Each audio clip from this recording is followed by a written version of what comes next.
Armen Levack, 104.5 The Team, ESPN Radio, joined by Armen, the guy with boots on the ground with the Buffalo Bills, Mike Rodak.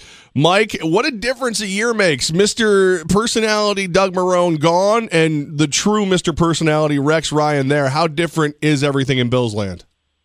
Well, it seems like Bills players are obviously a little bit happier with who the head coach is entering this camp. I think some of them had mentioned, went back and looked at Hard Knocks from the Jets a couple years ago and kind of got a sense of who this guy is. So I think they're looking forward to it.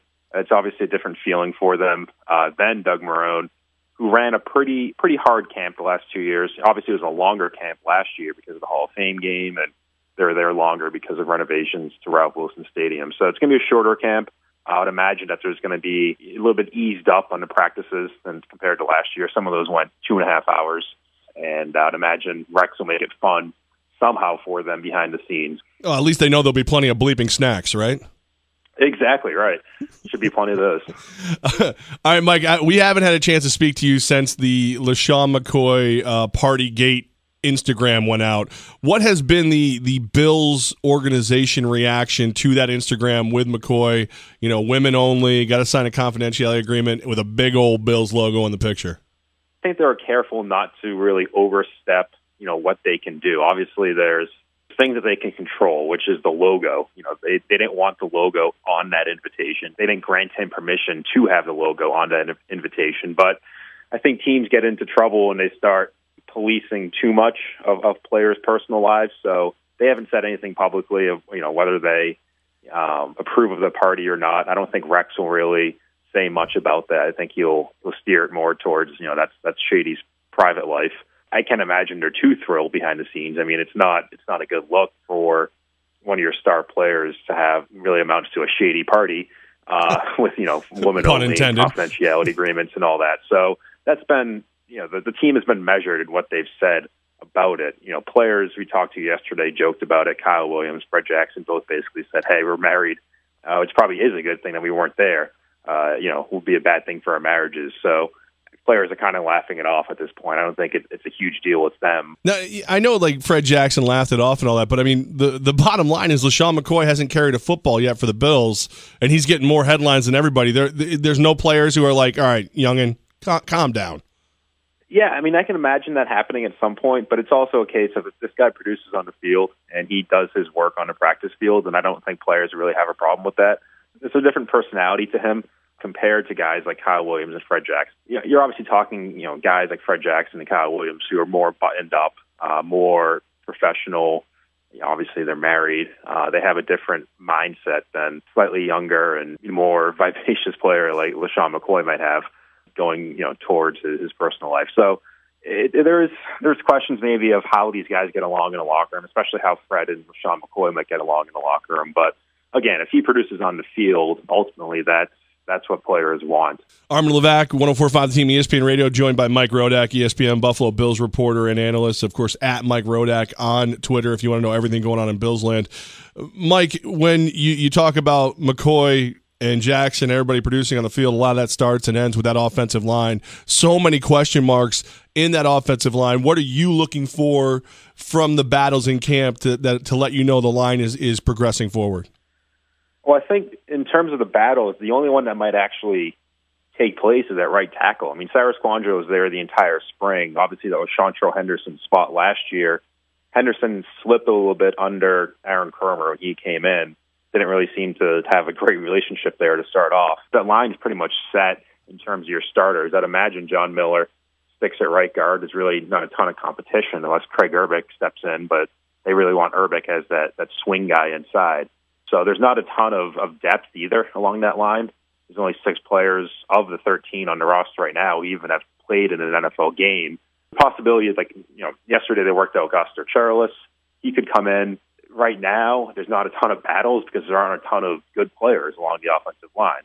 Mike Rodak, ESPN's Buffalo Bills reporter. Mike, I don't know if there's a bigger winner in this whole Deflategate Brady saga than Aaron Kromer because he has been completely out of the headlines. What do we know right now? Is there any chance he's back on the sideline for the Bills?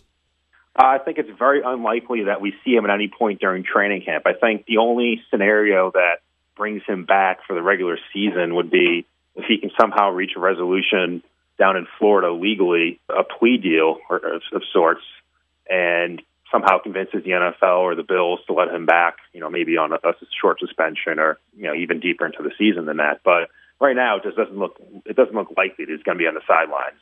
Mike Rodak from ESPN, Buffalo Bills reporter, right here with Armen Levack, 104.5 The Team, ESPN Radio.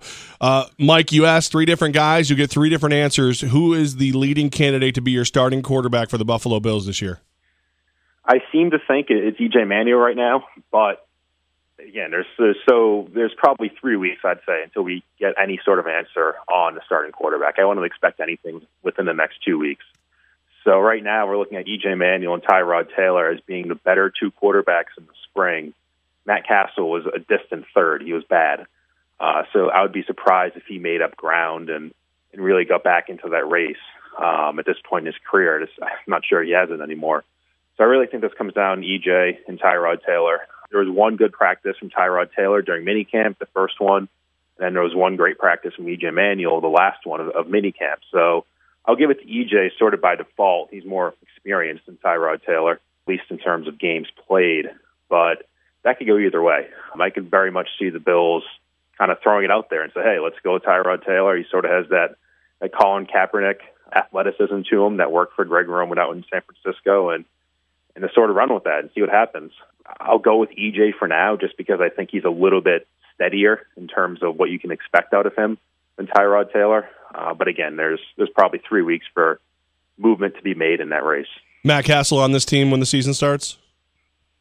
Right now, I don't get the sense that he will be. There could be him, making up ground within the next couple of weeks. But if he's not the starter, I don't think it makes a ton of sense to keep him around salary cap-wise. You can save over $4 million by releasing him before the start of the regular season, and that would allow the Bills to carry that money into next year. Next year, they really need that salary cap space with Marcel Darius' big extension coming up, and other extensions too. If you're looking at Cordy Glenn, Nigel Bradham, so they really need that space. Sammy Watkins was quoted as saying, "If this team doesn't make the playoffs, there's going to be a problem." How is Sammy Watkins right now physically, and how much is he just echoing the sentiments of his head coach?